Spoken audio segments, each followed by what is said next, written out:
Okonkwo lived in the small village of Igboville, in the heart of the thick forests of Nigeria.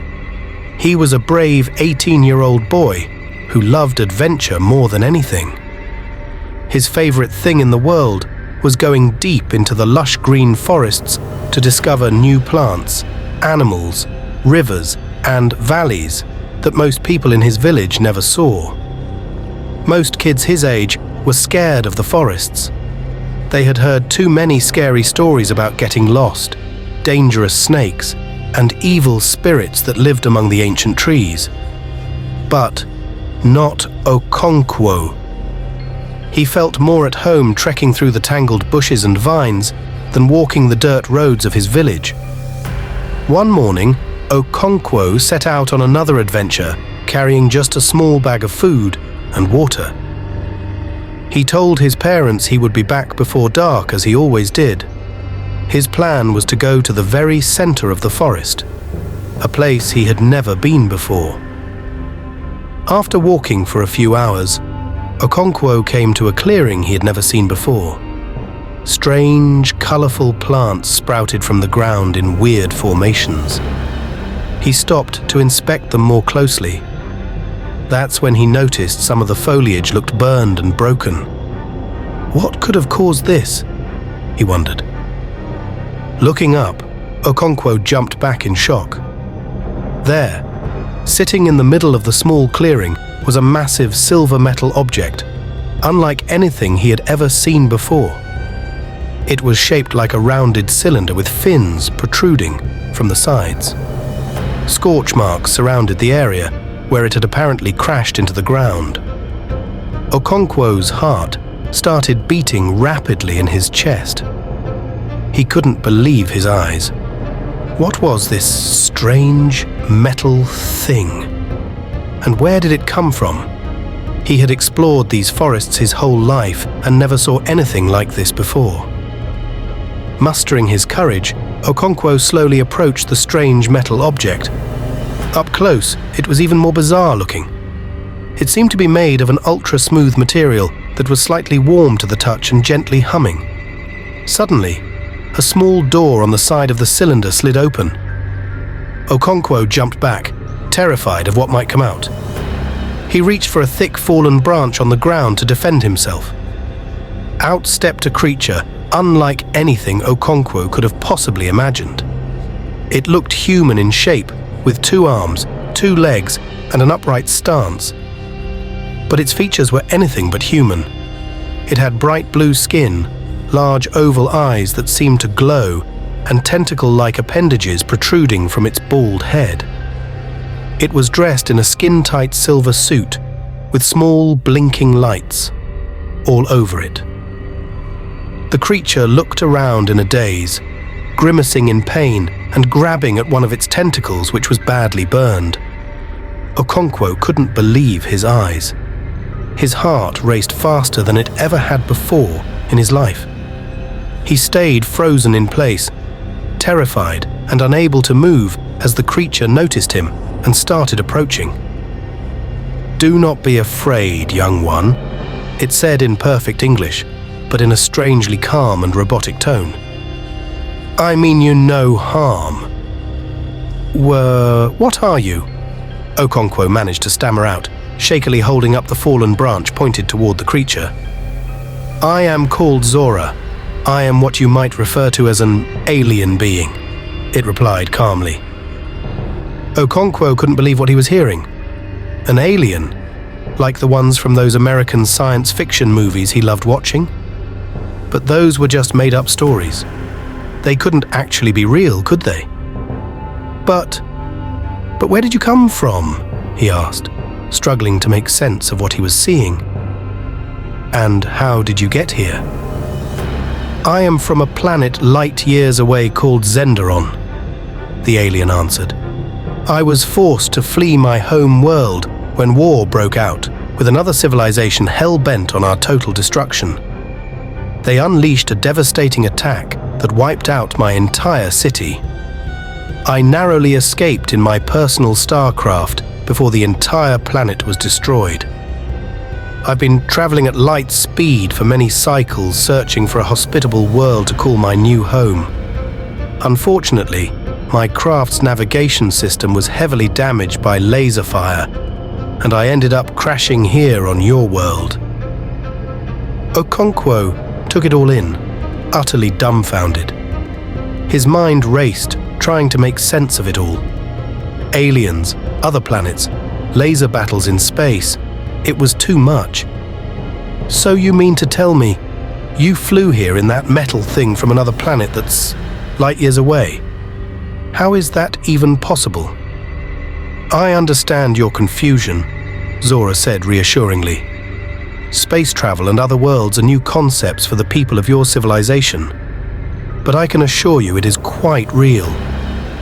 You see, we have developed technology over many thousands of cycles that allows us to travel vast distances and explore the far reaches of the universe." Okonkwo just stared at the alien, unable to fully believe what he was hearing. "But what are you going to do now?" he asked. "Your spacecraft seems badly damaged from the crash. How will you get off our planet?" "An excellent question," Xora replied, looking worried. "My craft is indeed heavily damaged, perhaps beyond repair. I'll need to assess the full extent of the issues and see if I have enough spare parts and resources in my personal repair kits to get it operational again. If not, I may be stranded here on your world for quite some time." "Well, you'd better hope you can fix your ship," Okonkwo said. "Because if people from my village or the other villages around here see you walking around looking like, well, an alien, they'll chase you away or worse." "You make a fair point," Xora said. "We shall have to take extreme precautions to make sure your kind doesn't spot me until I can get my craft repaired and safely depart your world. Would you be willing to help me and keep my presence here a secret?" The alien's oval eyes looked at Okonkwo pleadingly. Okonkwo thought for a moment. What he had just experienced was unbelievable. But it was also the most amazing and awe-inspiring thing that had ever happened in his village, or perhaps anywhere in Nigeria or the world. How could he say no? "Yes, I'll help you however I can," he answered resolutely. "This is an adventure I never could have imagined, and I want to see it through to the end. What do you need me to do?" "First, I'll need your help gathering food, water, and any resources from your world I can use to try and repair my ship," Xora said. "And we'll need to make sure no one ever sees me as I work, even at night. We'll have to find places for me to carefully move about unseen." "Understood," Okonkwo said. "I know these forests like the back of my hand, so I can guide you to the most remote areas. There's an old abandoned structure deep in the forest I used to go as a kid that could be a good hideout for you." With that, the alien and young human set off together, beginning what would become the most thrilling adventure of their lives. Over the next several weeks, Okonkwo helped Xora settle into his new temporary hideout in the old abandoned mud brick ruins deep in the forest. Thanks to the endless food and fresh water Okonkwo brought, the alien was able to conserve his remaining rations while he worked diligently each day repairing critical systems on his damaged starcraft. For his part, Okonkwo spent most days scouring the forest and villages for any scrap metal, wiring, or electronic components Xora could use in the extensive repair process. Many villagers were curious what the young man was doing carrying such odd scraps, but Okonkwo was always an eccentric, so they didn't question him too much. At night, after dark when no one else dared go into the haunted forest, Okonkwo would meet up with the alien and assist him however he could with the ship repairs. Xora willingly answered all of the curious boy's endless questions, telling him stories of his home planet, their advanced technology, and the horrible war that forced his escape. Okonkwo was absolutely captivated, having never imagined there were other intelligent life forms and worlds out there among the stars. For the first time, he realized that the old science fiction movies he loved watching weren't pure fantasy after all. As the weeks went on, the alien and human became very close friends, united by curiosity, mutual respect, and a thirst for knowledge of each other's worlds. Finally, one day, Xora informed Okonkwo that his extensive repairs were complete. His ship's main engine and navigation systems were operational again. "I am deeply grateful for your help, my young friend," Xora said to Okonkwo. "Without you, I may have never been able to get my spacecraft working again and leave this planet.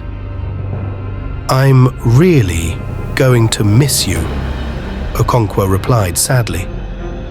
"This has been the greatest adventure of my life. Learning about your planet, your technology, everything has opened my eyes to how much is really out there. And I will never forget your kindness and bravery in helping me," Xora said. "You showed no fear at discovering I was an alien, only curiosity and wonder." "So I guess this is goodbye then?" Okonkwo asked. "You'll be leaving to try and find another planet?" "For now, yes," Xora answered. "But I promise that one day, when your civilization has advanced enough for space travel, I will return and make official first contact. I will introduce your people to the vast alliance of planets across the universe." Okonkwo's eyes went wide with excitement. "You mean it? You'll come back?" "I give you my solemn vow," Xora said. "We will reunite one day, and I will show your species the wonders of the cosmos."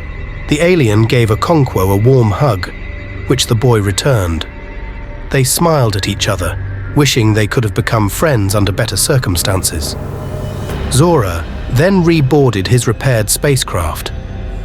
Okonkwo watched in awe as the engines roared to life, and the ship slowly rose into the air, blowing dust and leaves around with its powerful thrust. Higher and higher it climbed, until it was just a bright speck among the clouds. Then, in a blinding flash, the alien craft blasted off into space at incredible speeds, disappearing from view. Okonkwo stared up at the sky, tears in his eyes but a huge smile on his face. He knew his alien friend was out there somewhere among the stars, and he vowed that no matter how long it took, he would make sure his village, his country, and all of humanity was ready for the day they made official contact with alien civilizations. The young boy walked back through the forest, his mind racing with everything he had experienced and the endless possibilities that existed among the galaxies. Though he appeared just the same as any other villager, Okonkwo would never again look at the night sky the same way. He had been forever changed by his encounter with an alien being, and couldn't wait to one day share it with the world.